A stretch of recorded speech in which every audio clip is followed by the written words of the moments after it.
the daily miracle. Yes, he's one of those men that don't know how to manage. Good situation, regular income, quite enough for luxuries as well as needs.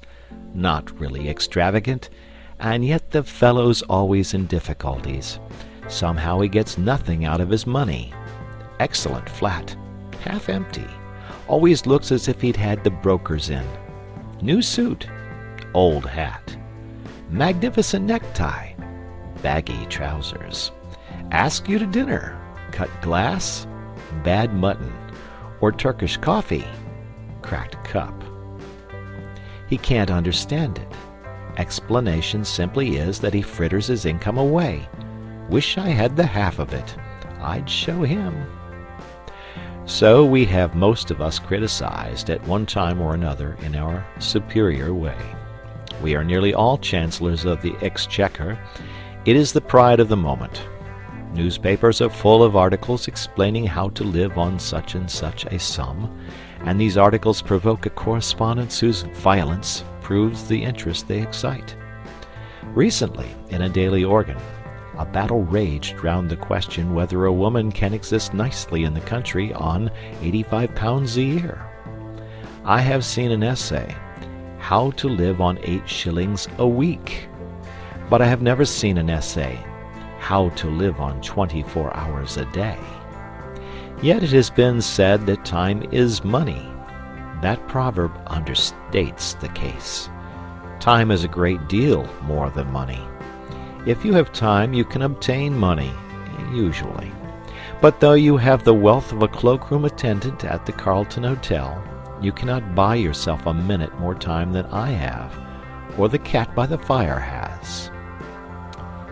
Philosophers have explained space. They have not explained time. It is the inexplicable raw material of everything.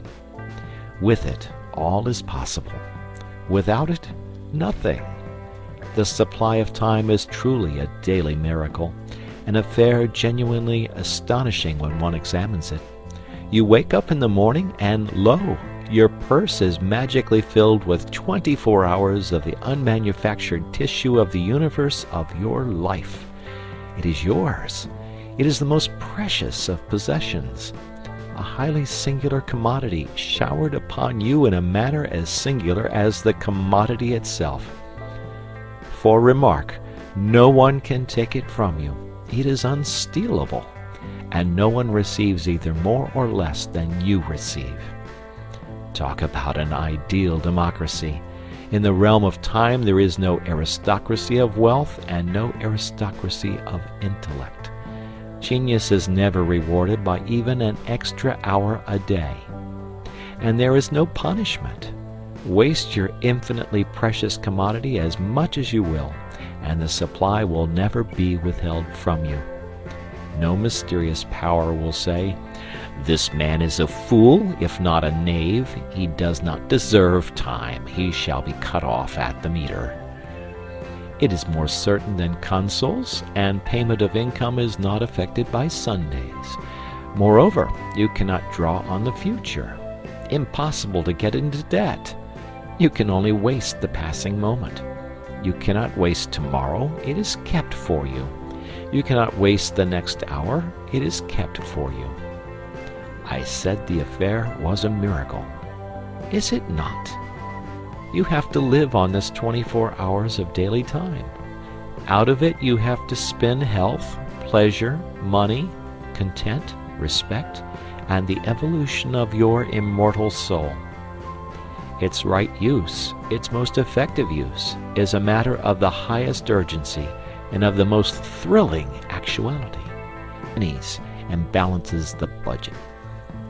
But if you cannot arrange that an income of 24 hours a day shall exactly cover all proper items of expenditure, one does muddle one's life definitely.